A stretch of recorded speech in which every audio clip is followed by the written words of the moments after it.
Ia masih berdiri di situ, kaki enggan beranjak. Waktu seperti berhenti sepertian detik. Telinganya berdengung. Aisyah tak sanggup. Ia ingin pergi namun kakinya kaku untuk melangkah. Yusuf yang menyadari ada benda terjatuh langsung mendorong Bianca. Dunianya juga seolah berhenti waktu menatap istrinya yang berdiri dengan air mata yang bercucuran. Ya Tuhan, apa yang sudah ia perbuat? Cukup. Aisyah tidak kuat melihat kenyataan seperti ini. Ia langsung berbalik, berlari sejauh mungkin meninggalkan ruangan penuh dosa ini.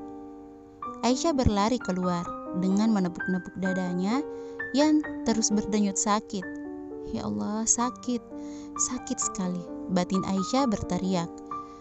Aisyah yang tahu Yusuf masih mengejarnya, mempercepat langkahnya. Ia tidak mau bertemu dengan suaminya, tak mau. Untuk sekarang ia ingin menjauh dari suaminya. Aisyah menunduk di tong sampah yang besar, menyembunyikan badannya dari pencarian Yusuf. Ia membekap mulutnya mencoba meredakan tangisnya meskipun sulit. Melihat Yusuf yang mulai dekat dengannya, Aisyah lebih menunduk, berdoa dalam hati semoga Yusuf tak menemukannya. Dan sepertinya doanya terkabul. Ia melihat Yusuf meremas rambutnya, lalu berbalik menjauh dari sana.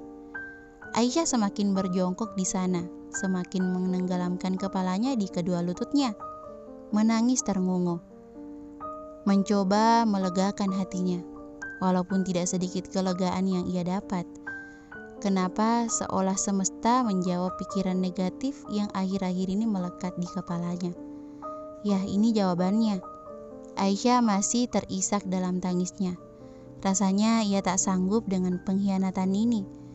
Ribuan pertanyaan yang menghiasi tangis Aisyah. Kenapa Mas Yusuf seperti itu? Kenapa Mas Yusuf tega sekali dengannya? Dan kenapa Mas Yusuf mengkhianatinya? Hujan yang turun dengan derasnya seolah mengerti apa yang sedang ia rasakan. Hatinya rasanya ikut mendingin atau hampir beku terkena air hujan. Hatinya kaku, kosong dan menyakitkan. Aisyah berjalan tak tentu arah dengan gamis dan hijabnya yang sudah basah. Ia tak mau pulang ke rumahnya. Ia belum siap hati untuk bertemu suaminya. Tak mau, tak ingin untuk sekarang ini. Aisyah perlu menenangkan hatinya, tapi ia tak tahu harus pergi kemana. Ke rumah orang tuanya. Ia ingin memeluk uminya, mengadu kegundahan hatinya ke pelukan hangat Umi.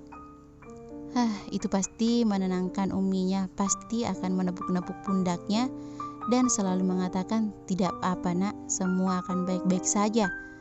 Mantra itu yang selalu membuat hatinya menghangat saat dunia tak berpihak kepadanya. Tapi masalah untuk sekarang berbeda. Tak mungkin ia bercerita kepada uminya tentang apa yang terjadi pada rumah tangganya. Aisyah masih seorang istri yang berkewajiban menjaga martabat suaminya. Ia tidak mungkin membongkar masalah rumah tangganya meskipun kepada orang tuanya sendiri. Aisyah tak bisa. Ia masih sangat menyayangi Yusuf dan berharap yang terjadi padanya tadi itu mimpi buruk. Ia tidak mungkin membiarkan aib ini diketahui selain dirinya. Sesekali Aisyah menghapus air matanya yang lagi-lagi turun membasahi pipinya. Tapi ia bersyukur, tak orang yang tahu bahwa sekarang ia menangis dengan hati yang hancur. Hujan seolah datang tepat waktu untuk menyamarkan kesedihannya. Aisyah berjalan gontai tak tentu arah. Mungkin juga banyak orang yang menganggap dirinya sudah gila. Aisyah sudah tidak peduli. Hatinya yang sakit saja ia biarkan, apalagi cibiran orang lain. Ya Allah, aku harus kemana sekarang? Kata itu yang dari tadi ia monologkan. Ke masjid, apa dengan keadaan yang basah kuyup begini ya harus ke sana? Aisyah mungkin yang sudah berjalan terlalu jauh hingga kakinya terasa kebas dan mati rasa. Dengan pandangan kosong bahkan sesekali ia ditegur karena berjalan hampir ke tengah jalan. Tin tin tin, bunyi klakson mobil masih tak dihiraukan oleh Aisyah. Ia rasanya masih tak bisa mendengar apapun. Sampai suara yang meneriaki namanya saja terasa samar di telinganya. Ica, Cak, Aisyah Sahra. Orang yang keluar dari mobil itu sampai mengulang 3 kali memanggil nama Aisyah. Namun yang dipanggil tak merasa terpanggil. Ica, ya Allah. Bahkan sampai berteriak, Aisyah tak kunjung menanggapi. Orang itu sampai geregetan sendiri. Ia sampai menarik bahu Aisyah untuk menghadap ke arahnya. Pandangan Aisyah kosong.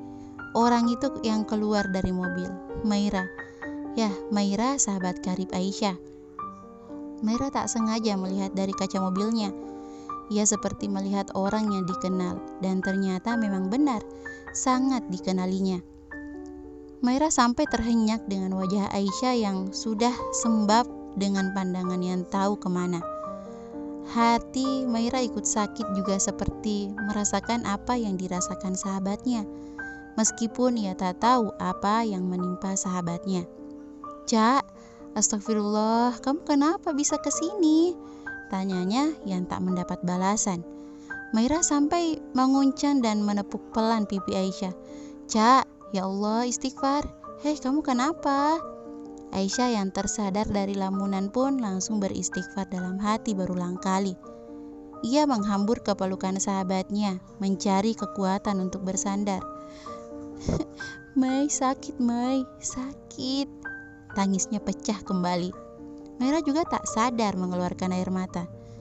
Maira menepuk-nepuk punggung sahabatnya, pelan, memberi kekuatan lewat pelukan. Ia tak tahu kenapa Aisyah bisa seperti ini. Tapi untuk sekarang bukan waktu yang tepat untuk menanyakan. Yang Aisyah butuhkan adalah pelukan yang menenangkan. Maira juga tak tahu kesakitan apa yang dirasakan sahabatnya. Shh, semua akan baik-baik saja. Allah bersama kita, Cak. Kita pulang ya. Ayo, aku antar kamu pulang. Aisyah menggeleng, tebakan yang sepintas. Di kepala Maira membenarkannya. Aisyah sedang tidak baik-baik saja dengan Yusuf. Oke, kita ke rumah Umi. Aisyah menggeleng, lemah lagi. Ke rumahmu, Mei, ujar Aisyah lemah. Maira menyetujui, yang terpenting sekarang Aisyah harus beristirahat. Tubuh dan hatinya perlu diistirahatkan walau hanya sejenak. Bersambung.